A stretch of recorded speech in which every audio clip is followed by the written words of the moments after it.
ముఖ్యమంత్రులు ముందు చూపుతోటి ఈ రోజు ఈ కార్యక్రమాలన్నీ చేపట్టింది కాబట్టి ఈ నగరం అభివృద్ధి చెందింది.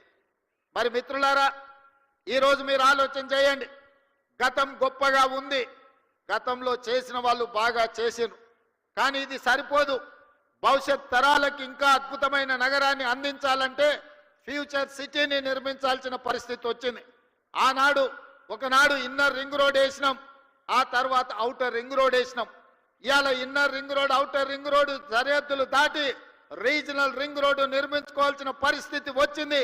అందుకే ఈనాటి ప్రభుత్వం 360 కిలోమీటర్లతో తెలంగాణ మణిహారంగా రీజనల్ రింగ్ రోడ్డును దాదాపుగా 35,000 కోట్ల రూపాయలు వెచ్చించి కేంద్ర ప్రభుత్వం నుంచి సాధించుకొని రీజనల్ రింగ్ రోడ్డు నిర్మించడానికి ఇవాళ మన ప్రభుత్వం ప్రయత్నం చేస్తుంది.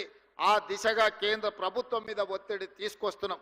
ఇదే కాదు, ఔటర్ రింగ్ రోడ్డు నుంచి రీజనల్ రింగ్ రోడ్డు వరకు ఇవాళ రేడియల్ రోడ్లు వెయ్యాలని, రేడియల్ రోడ్ల ద్వారా 60% తెలంగాణ అభివృద్ధి పదం వైపు నడిపించి విద్య ఉద్యోగ ఉపాధి అవకాశాలకు ప్రపంచం నలుమూలల నుంచి వచ్చే వాళ్లకు నివాస గృహాలతో పాటు కార్పొరేట్ కంపెనీలను ఏర్పాటు చేయడానికి ఈ రోజు మనమంతా ఆర్గానిక్ ఫుడ్ని పేదలకు అందరికీ, ధనవంతులకు అందరికీ అందుబాటులో తీసుకురావడానికి అధునాతనమైన వ్యవసాయ విధానాలను మనం ఇవాళ తీసుకురావాలి అనుకుంటున్నాం.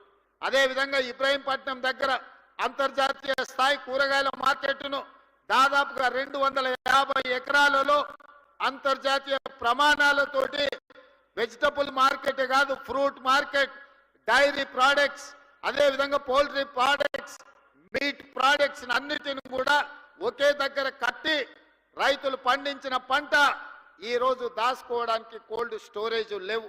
వాళ్ళు పండించిన పంట మార్కెట్లో అమ్మడానికి తెచ్చిన పండ్లు ఒకవేళ కొనకపోతే మురిగిపోతే రోడ్ల మీద పడేసే పరిస్థితి. టమాటాలు లాంటివి తెస్తే 2 రోజుల్లో అమ్మకపోతే అవి పాడైపోయే పరిస్థితి. అందుకే ఈరోజు ఇబ్రహీంపట్నంలో మనము అంతర్జాతీయ ఫ్రూట్ మార్కెట్ను పెట్టడమే కాకుండా ఈరోజు కోల్డ్ స్టోరేజ్లు పెట్టడం ద్వారా రైతులు పండించిన పంటకు రక్షణ కల్పించాలని ఈరోజు మన ప్రభుత్వం ప్రణాళికలు చేస్తుంది. ఔటర్ రింగ్ రోడ్డుకు అనుబంధంగా ఈరోజు ప్రభుత్వం చేపడుతున్న కార్యక్రమాలు అత్యంత గొప్పది, పెద్దది. రేపటి ప్రపంచానికి అద్భుతమైన నగరాన్ని అందించే ఫ్యూచర్ సిటీ ముచ్చెర్ల ప్రాంతంలో ఈరోజు మనము బాగరకుంట ప్రాంతంలో నిర్మించుకుంటున్నాం. దాదాపుగా 15,000 ఎకరాల భూమి ఉన్నది, ఇంకొక 15,000 ఎకరాలు ఫారెస్ట్ ల్యాండ్ ఉన్నది, అదనంగా ఇంకొక 15,000 ఎకరాలు భూమి రైతులు సహకరించి అందిస్తే 40 నుంచి 50,000 ఎకరాలతోటి ఒక అద్భుతమైన నగరాన్ని నిర్మించుకొని ఈ దేశంలోనే కాదు ప్రపంచంలో ఉండే న్యూయార్కో లేకపోతే మన టోక్యో లాంటి నగరాలను, సింగపూర్ లాంటి నగరాలను పోటీ పడే విధంగా ఈరోజు మనము నగరాన్ని నిర్మించుకుందాం అనుకుంటున్నాం. ఆనాడు ఒక ఆయన చెప్పిండు, మీరు అందరు చూసారు, ట్యాంక్ బండు నీళ్లు కొబ్బరి నీళ్ళు అలాకుంటాయి, ఇట్లా ముంచుకొని అట్లా తాగొచ్చు అన్నాడు. నేను ఈడు ఉన్న మిత్రులు అడుగుతున్న జర్ర అట్లా రోడ్ దాటితే ట్యాంక్ బండే. తాగుడు సంగతి దేవుడు ఎరుగు, వాసన చూసే పరిస్థితి ఉందా?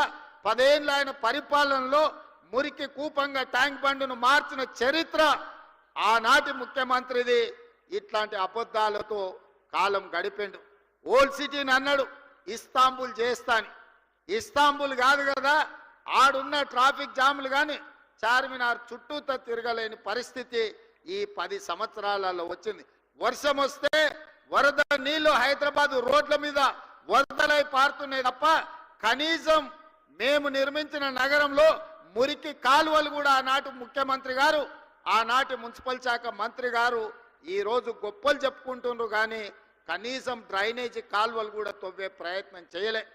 ఇవాళ ట్యాంక్ బండ్ మీదనో లేకపోతే శిల్పారామం దగ్గర వారు సెల్ఫీలు దిగుతున్నారు. వారు సెల్ఫీలు దిగి సెల్ఫ్ డబ్బా కొట్టుకునే శిల్పారామం కూడా ఆనాడు కాంగ్రెస్ పార్టీనే అభివృద్ధి చేసింది, వారు మర్చిపోయినట్టున్నారు. వారు అప్పుడప్పుడు ట్విట్టర్లో పెట్టి హైటెక్ సిటీ ఆనాడు మనం చేసిందే. ఈ ట్యాంక్ బండ్ ఏదో ఆయననే నిర్మించినట్టు, వాళ్ళ తాతగారు బుద్ధుడి విగ్రహం పెట్టినట్టు ఇవాళ ఆ ఫోటోలను చూపించి మేము నిర్మించినామని అబద్ధాలు చెప్పుకునే పరిస్థితి. ఏది ఏమైనా ఆనాడు 10 సంవత్సరాలు 20 లక్షల కోట్ల రూపాయలు ఖర్చు పెట్టినా ఈ నగరానికి కావాల్సిన శాశ్వతమైన అభివృద్ధిని గత 10 సంవత్సరాలు పరిపాలనలో ఉన్న వాళ్ళు చెయ్యలేదు. మరి ఈరోజు నేను మిమ్మల్ని అడుగుతున్న మిత్రులారా, టీవీలలో మనం చూస్తున్నాం, ఢిల్లీలో కాలుష్యం పెరిగిపోయింది, మనుషులు బతకలేని పరిస్థితి, ప్రజల్ని ఇళ్లలో నుంచి బయటికి రావద్దంటారు, ఢిల్లీలో పాఠశాలలకు సెలవులు ఇచ్చిండ్రు, అక్కడ ఉన్నోళ్ళు ఆరోగ్యం కాపాడుకోవాలంటే ఇతర నగరాలకి వలస బొమ్మని అక్కడ ఉన్న వాళ్ళు చెప్తున్నారు. స్పష్టంగా ఢిల్లీ నగరం ఈనాడు నివసించడానికి ఉపయోగపడే నగరంగా లేదు. ఢిల్లీ నగర వాసులు ఇతర ప్రాంతాలకు వలస బొమ్మంటున్నారు.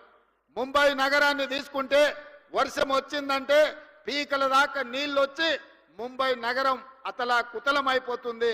ముంబై నగరము నివసించలేని పరిస్థితికి వచ్చింది. మొన్న చెన్నై మీరు చూసిండ్రు, డిసెంబర్లో వర్షాలు వచ్చి చెన్నై మొత్తం మునిగిపోయింది. చెన్నై పరిస్థితి చెప్పే పరిస్థితి లేదు. బెంగళూరులో పోతే పొద్దున ఎయిర్పోర్ట్ విమానం ఎక్కాలంటే సాయంత్రం వరకు బెంగళూరు ట్రాఫిక్లోనే ఇరుక్కుపోయే పరిస్థితి ఉంది. ఈరోజు బెంగళూరు ట్రాఫిక్ గంటల కొద్దీ రోడ్ల మీదనే, ఇంట్లో తక్కువ రోడ్ల మీద ఎక్కువ ఉండే పరిస్థితి బెంగళూరు నగరానికి వచ్చింది. కలకత్తా గురించి నేను చెప్పాల్సిన పని లేదు, మీకు అందరికీ తెలుసు. కలకత్తాలో ఉన్నంత మురికి, కలకత్తాలో ఉన్నన్ని సమస్యలు ఈ భూమి మీద ఎక్కడా లేవు. అందుకే ఈరోజు హైదరాబాద్